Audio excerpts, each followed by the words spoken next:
My name is Emily Silverman. I'm 38 years old, CEO of a company my grandfather built, and until 3 days ago, I thought I had it all: a thriving business, a loving husband, and friends I trusted like family. Then I woke up in a hospital bed, bruised, broken, and alone, only to find a message from my husband, smiling on the beach with my best friend, on the vacation I paid for. That betrayal lit a fire inside me.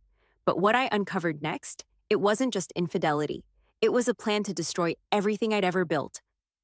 Ask ChatGPT Fiona arrived within the hour, still dressed in her usual sleek blazer and heels, her expression unreadable as she walked in carrying my laptop, a stack of folders, and a look that told me she already knew something was wrong. But she didn't ask questions. That's why I trusted her. I motioned for her to sit. Take notes, I said. Without hesitation, she opened her tablet and got ready. First, call Judith Winters, emergency consultation. I need to move on a divorce, and I need it airtight. Fiona didn't flinch. She simply nodded. Understood. Second, I continued, freeze all joint credit cards and shared bank accounts. Today. I don't care if it makes headlines. Cut 'em off. Done. Third, cancel everything left on that trip. Excursions, spa appointments, dinner reservations. If there's a way to get them kicked out of that resort, I want it done. Consider it handled. And fourth, I took a slow breath. Start compiling a full list of all company assets. Cross-reference anything Liam has had access to in the last 2 years: emails, contracts, financial records. I want to know exactly what he's touched. Fiona paused, pen in midair. She looked up at me, something flickering in her eyes. Emily, what's going on? I met her gaze dead on. He's not just cheating, he's stealing. I have reason to believe Liam's been snooping into company finances. And if I'm right, he's not alone. She didn't ask for more. She didn't have to. She nodded again. I'll have an initial report to you within 24 hours. Once she left, I turned back to my phone. The notifications were still rolling in. Liam again, Melanie, Jake, all of them scrambling. Liam, Emily, what's going on? The resort says everything's canceled. Melanie, babe, there's been a mix-up with the hotel. Can you sort it? Jake, hey, hope you're feeling better. Super weird thing, but our reservations are gone. Know what's up? I ignored them all. Instead, I called the resort directly. Connect me to the presidential suite. A pause, then ringing. Hello? Liam answered. His voice was sharp, tense. Hi, Liam, I said, calm and collected. How's paradise? There was a pause on his end. Emily, look, I know you're upset. Upset? I laughed once, cold and bitter. Upset is when someone eats the last piece of cake. This is betrayal. I can explain. Save it for the divorce attorney. Silence. You're not serious. The resort has a 4 p.m. checkout policy, right? I suggest you start packing. Emily, be reasonable. We don't even have return tickets for today. I smiled, though he couldn't see it. Then maybe Melanie can spot you. She seems very comfortable using other people's money. He started to speak again, but I was done. Goodbye, Liam. Click. Blocked. One by one, I erased every name from my contact list connected to that trip. With every swipe, I felt lighter, stronger. When the nurse came back and saw the tears on my face, she tilted her head. Bad news? No, I said, wiping my cheek. Just finally taking out the trash. Because I wasn't just getting revenge. I was starting a war. I barely slept that night. Not because of the pain, though the dull throb in my leg was constant, but because I couldn't stop thinking about Allison's message.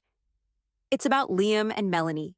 They've been planning something, and it's worse than you think. Check your home office. Behind the painting of the lighthouse, there's a safe you don't know about. A safe? In my own house? In my office? The painting she mentioned had always seemed out of place. An oil rendering of a Maine lighthouse we'd seen on our honeymoon. I'd never liked it, but Liam insisted it was an investment piece. I had brushed it off. Now I was starting to wonder if it had been more than decorative. I wasn't willing to wait another week to investigate. So I called my doctor and arranged for a private nurse. I begged, reasoned, and finally insisted until they agreed to discharge me early, against advice. 3 days later, I left the hospital in a wheelchair, my leg wrapped and braced, my ribs taped tight. It felt like my body had aged 10 years, but my mind, sharper than ever. Zachary, my driver since I was 22, helped me inside the house. Are you sure about this, Miss Silverman? He asked, glancing over his shoulder like he expected Liam to be hiding behind the door. If Liam's here, I said coolly, he'll be leaving in handcuffs. The house felt different, quieter, like it knew the truth had been uncovered. I made my way to the home office. Everything was just as I had left it, perfectly arranged, clean, predictable. But now, every detail felt like a lie. My desk, the framed photos, and that damn painting. It took all the strength I had to reach the painting and shift it aside. My arms ached, and the cast on my legs scraped against the hardwood floor. But then, I saw it. A wall safe, discreet, unlabeled, hidden in plain sight, a keypad.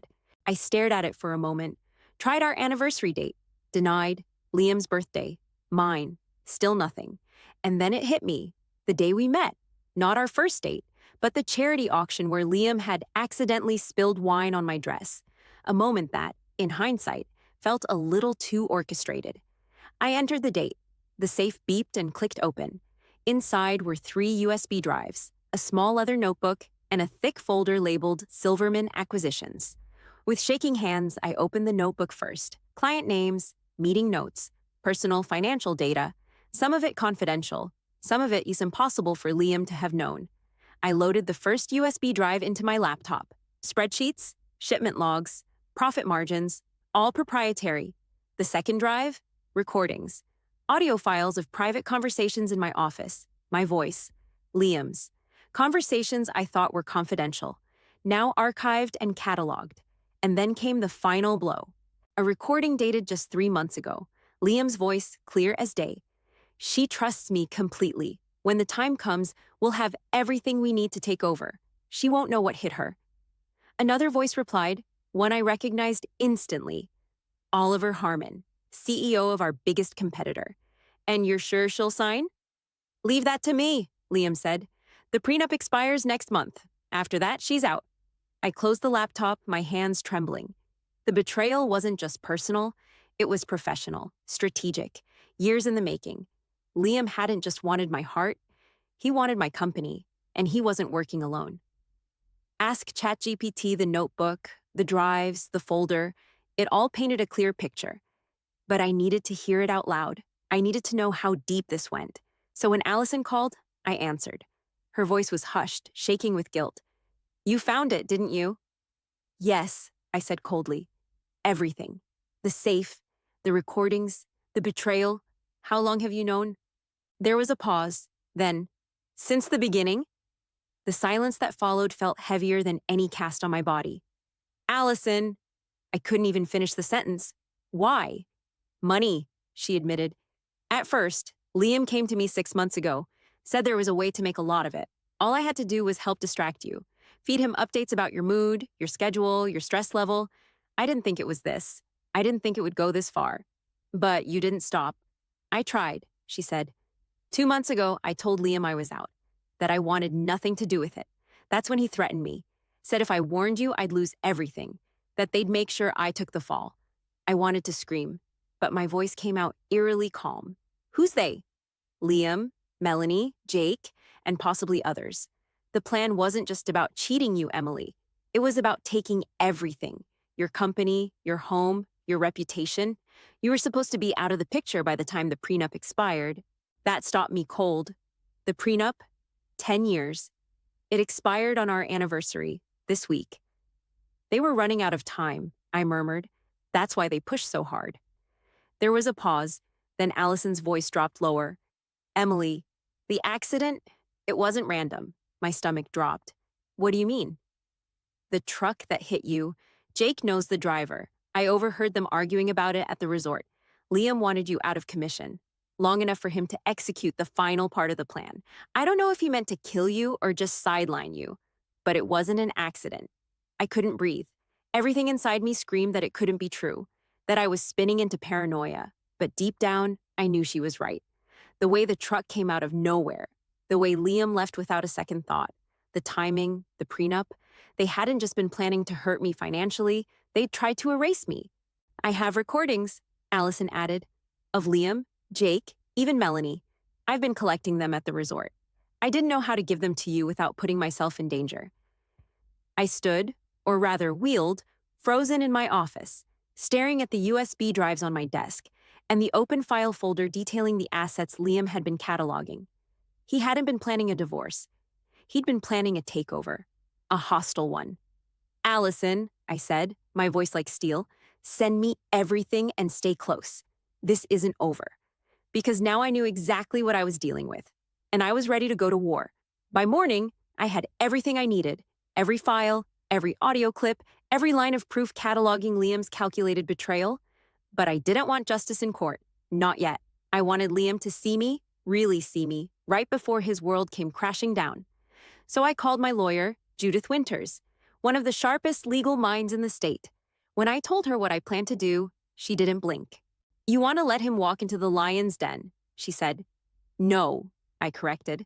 I want him to walk into my den, and I'll be the one holding the leash. She paused for a moment, then gave a short nod. I'll prep the documents and notify law enforcement. Let him think you're still in the dark. Let him think he's still winning. The plan came together faster than I expected, and by afternoon, the message went out, from me to Liam. You're right. I've been emotional. Come home. We'll talk. Maybe we can fix this. His reply came seconds later. That's my girl. Landing in 3 hours. We'll figure it out together. I looked at the phone, then at the chessboard on the coffee table, an old gift from my father. Always think 5 moves ahead, he used to say. Liam had always underestimated me. That was his first mistake. The next morning, just before sunrise, I dressed carefully. Silk robe, hair softly brushed, makeup minimal but present. Judith had the legal paperwork in place, staged to look like a simple management transfer in case Liam still tried to push it. Then the front door opened. Emily, Liam called, setting his bag down. I straightened in my wheelchair, hands calmly resting in my lap. In the living room. He appeared in the doorway, tan fading slightly, tension visible in the tightness of his jaw. His eyes widened when he saw me. God, I had no idea it was this bad, he said, stepping forward. I'm managing, I said, stopping him with a raised hand. I know you're angry. You have every right to be, he said carefully. Leaving was a mistake. I needed time to think. Coffee? I offered, gesturing to the steaming pot on the table. He blinked. Sure. I poured us each a cup. He sat across from me, clearly thrown by my calm demeanor. He even reached out for my hand. I let him take it. I want to make things right, he said. That's what I wanted to talk about, I replied, sliding a folder toward him. I need someone to manage the company while I recover. Just temporary. Nothing binding. His eyes gleamed, barely disguising the hunger. You've been saying that for years, he chuckled, already reaching for the pen. Just as he was about to sign, the doorbell rang. He paused. You expecting someone? My nurse, I lied. He walked to the door, and when it opened, in stepped Judith and 2 detectives. Mr. Silverman, one officer said, we have some questions about your wife's accident. Liam turned to me, confusion giving way to panic. Emily, what is this? This, I said, locking eyes with him, is what it looks like when you play chess against the wrong opponent. And then the trap snapped shut. Ask ChatGPT. As the detectives led Liam away, I expected to feel triumph, relief, closure. But instead, I felt exposed, vulnerable. Because even with Liam out of the picture, I knew the war wasn't over. That certainty arrived just 2 hours later, in the form of a video, a new message. No sender name, no subject line. Just a single sentence.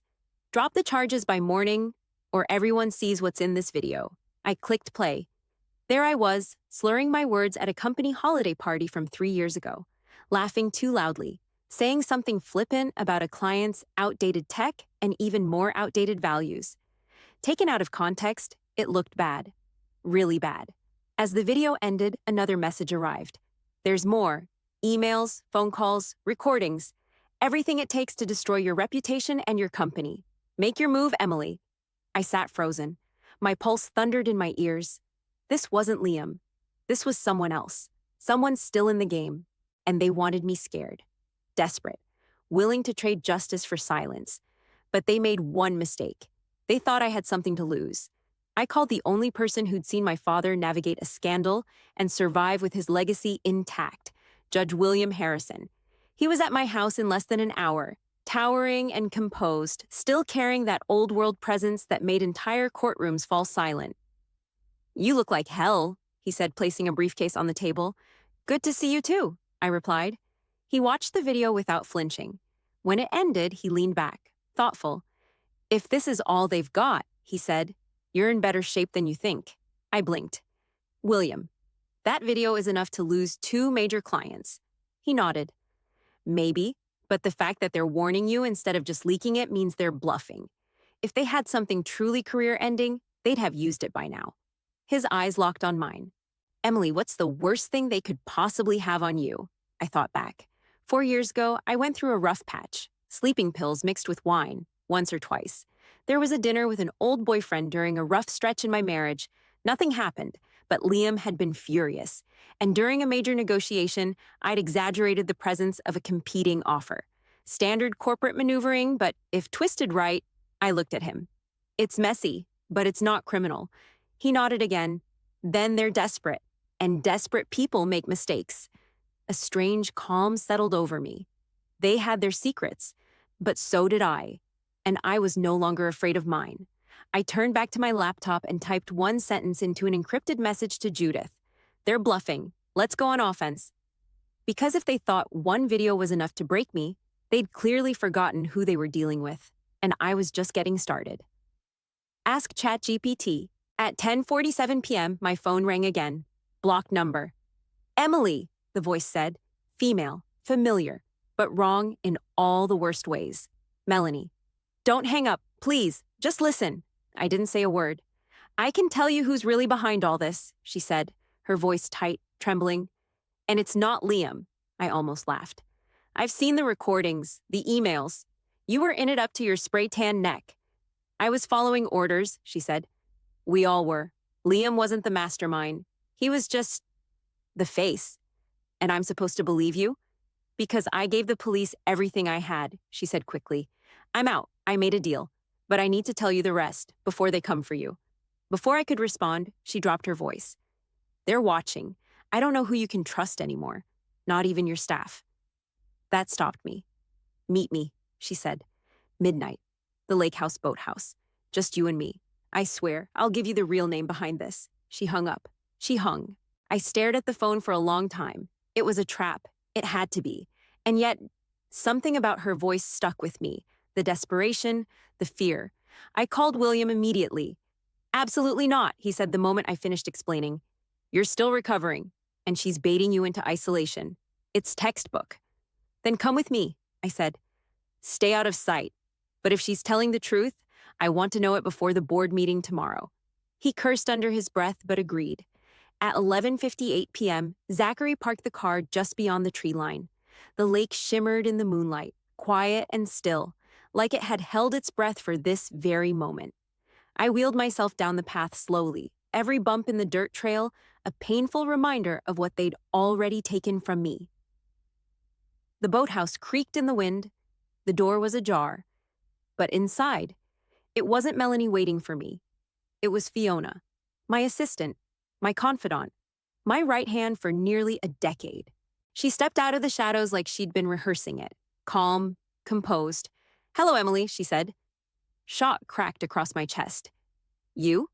You were behind this?" Her smile was thin, almost sad. "I wondered how long it would take you to figure it out." I couldn't speak, couldn't move. "I needed you alone," she continued. "Away from your lawyers, your muscle, your judge. We needed to talk. Just you and me." "Where's Melanie?" I managed to say. "There never was a meeting with Melanie," she said. "That call? That voice? I used an app. But why?" I whispered. "Why you?"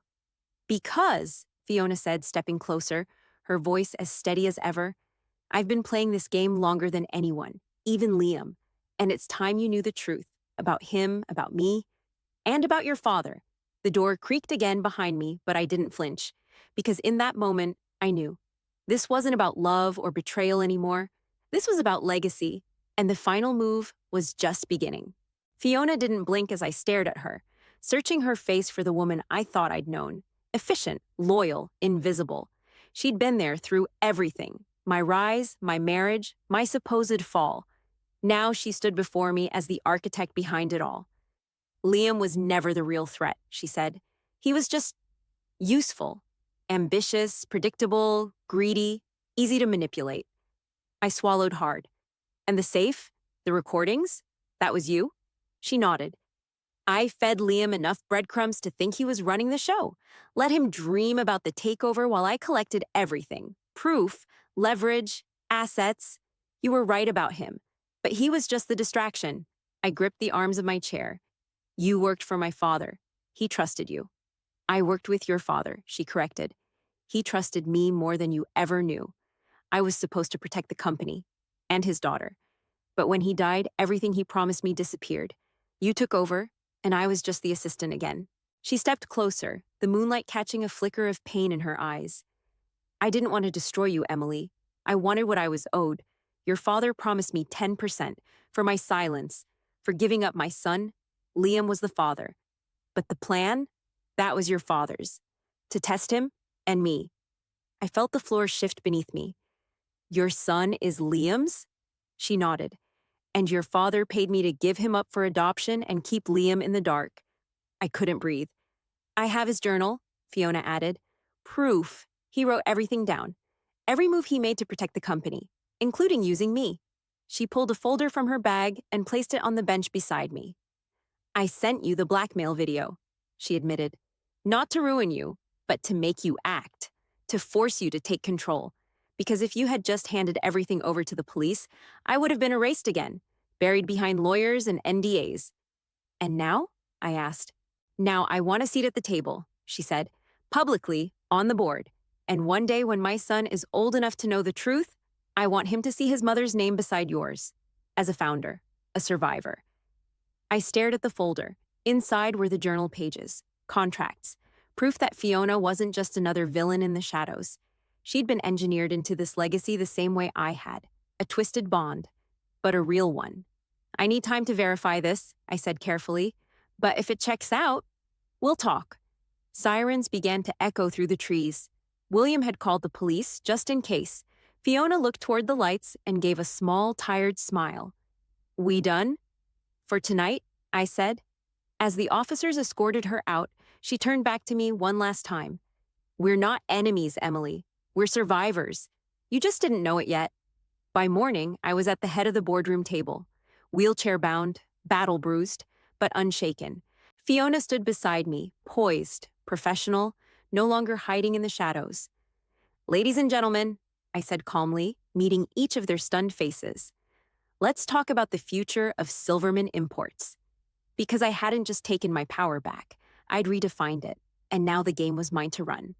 If you were in Emily's position, what would you have done? Would you forgive Fiona or shut her out for good? Let us know your thoughts in the comments. We read every single one. If you enjoyed this story of betrayal, revenge, and power plays, hit that like button and subscribe for more jaw-dropping true fiction. New stories drop every week, and trust us, you won't want to miss what's coming next. Don't forget to turn on notifications so you're the first to know when the next twist-filled tale goes live. Until then, stay sharp. And always think 5 moves ahead. Ask ChatGPT.